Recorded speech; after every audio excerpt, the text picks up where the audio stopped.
اس کا تو شکریہ بھی ادا. بیٹے شکر کا دامن کبھی نہ چھوڑنا. دوسرا صبر کا دامن کبھی نہ چھوڑنا. تیسرا نماز کا دامن کبھی نہ چھوڑنا. اس سے بڑا جملہ میرے پاس اور کوئی نہیں ہے. صاحب نماز پڑھ اس سے پہلے کہ تیری نماز پڑھی.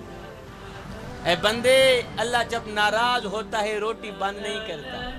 اللہ جب ناراض ہوتا ہے رزق بند نہیں کرتا.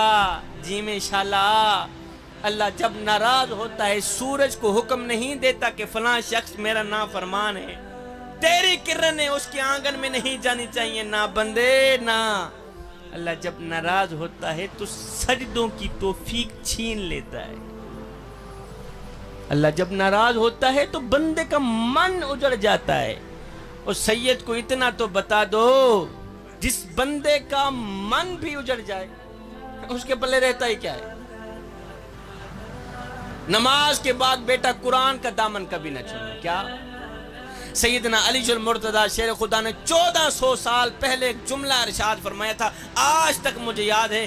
آپ نے فرمایا میرے مالک میں تیری عبادت تیری جنت کی لالچ کے لیے نہیں کرتا اور نہ ہی تو جہنم کے خوف سے کرتا ہوں. مالک میں تو تیری عبادت بس اس لیے کرتا ہوں کہ تو لائق ہی عبادت کی, تو لائق ہی بندگی کی. ایک شخص سیدنا علی المرتضیٰ شیر خدا کے پاس آیا. ہاں رضی اللہ تعالیٰ. اگر کہا یا علی میں نے آپ کے بارے میں کچھ نیا سنا ہے. کہا جی آپ نے کیا سنا؟ کہا جی میں نے سنا ہے کہ تو اللہ سے باتیں کرتا ہے اللہ تیرے سے باتیں کرتا ہے.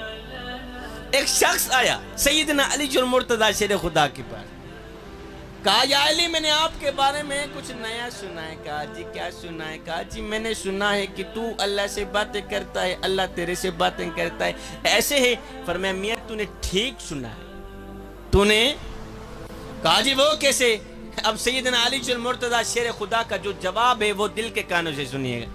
آپ نے فرمایا میاں جب میرا جی چاہتا ہے کہ میں اپنے رب سے بات کروں تو میں نماز پڑھنے لگ جاتا ہوں, اور جب میرا جی چاہتا ہے کہ میرا رب مجھ سے بات کرے تو میں قرآن اٹھاتا ہوں پڑھنے لگ جاتا ہوں. میرے حضور علیہ السلام نے فرمایا راتوں کی تنہائیوں میں اٹھ اٹھ کے قرآن پڑھا کرو, اور قرآن پڑھتے وقت رویا کرو, اور اگر رونا نہ بھی آئے تو رونے کی کوشش کر لیا کرو. حضرت دات علی حجویری سے پوچھا گیا حضرت اگر رونے کی کوشش کریں پھر بھی رونا نہ آئے تو کیا کریں؟ آپ نے فرمایا پھر اپنے مقدر پہ رویا کرو. اتنے سنگ دل ہو گئے کہ آنکھیں آنسو بہانا بھی چھوڑ. جوانو ایک تو شکر کا دامن کبھی نہ چھوڑنا, صبر کا دامن کبھی نہ چھوڑنا, نماز کا دامن کبھی نہ چھوڑنا, اور قرآن کا دامن کبھی نہ چھوڑنا. تم دنیا میں بھی کامیاب رہو گے آخرت میں بھی کامیاب رہو گے. آخر میں جو دینے کے لیے آیا تھا وہ یہ ہے جوانو ذکر مصطفیٰ کی محفل میں آنے والوں خدا کے لیے میاں اگر کسی کو نفع نہیں دے سکتے تو نہ دینا, کسی کو نقصان بھی نہ دینا. آخری بات واز ختم. میاں کسی کو خوشی نہیں دے سکتے تو نہ دینا, کسی کو تکلیف بھی نہ دینا. پڑھے لکھے لوگ میرے سامنے بیٹھے ہیں کہ بلا یہ جو تکلیف ہوتی ہے نا تکلیف یہ ایک ایسی چیز ہے یہ گھومتی ہوئی پھرتی ہوئی آخر کار اس بندے تک آ نہیں پہنچتی ہے جہاں سے یہ تکلیف گئی تھی. وہ ایک مالک تھا اس کو غصہ آیا, اس نے اپنے نوکر کو تھپڑ رسید کر دیا. میں نے بات کی ہے نا یہ جو تکلیف ہے نا یہ گھومتی ہوئی پھرتی ہوئی آخر کار اس بندے تک آ نہیں پہنچتی ہے جہاں سے یہ تکلیف. وہ مالک کو قبلہ غصہ آیا, اس نے نوکر کے منہ پر تھپڑ رسید کر دی, غلام کے منہ پر تھپڑ رسید کر دی. اب جیسے ہی غلام کو تھپڑ لگا وہ بھی غصے سے آگ بگولا ہو گیا, لیکن وہ بیچارہ کیا کرتا, مالک کو مار تو نہیں سکتا تھا. یہ غلام شام کو گھر آیا, اس نے آتے ہی بیوی کے منہ پر تھپڑ رسید کر. اب جیسے ہی بیوی کو تھپڑ لگا وہ بھی بیچاری غصے سے آگ بگولا ہو گئی. پڑھے لکھے لوگ میرے سامنے بیٹھے, یہ ہنسنے کی بات نہیں یہ سمجھنے کی بات. اب نعرہ رسالت, نعرہ تحقیق, نعرہ حیدری, عالم اسلام کی معتبر علمی روحانی ادبی مذہبی شخصیت, عظیم خان وادے کے عظیم چشم و چراغ, اس خطے میں علم اور نور کی خیرات بانٹنے والے آل نبی اولاد علی فخر و سادات حضور قبلہ پیر سید فیض عباس قمر شاہ صاحب دامت برکاتہم العالیہ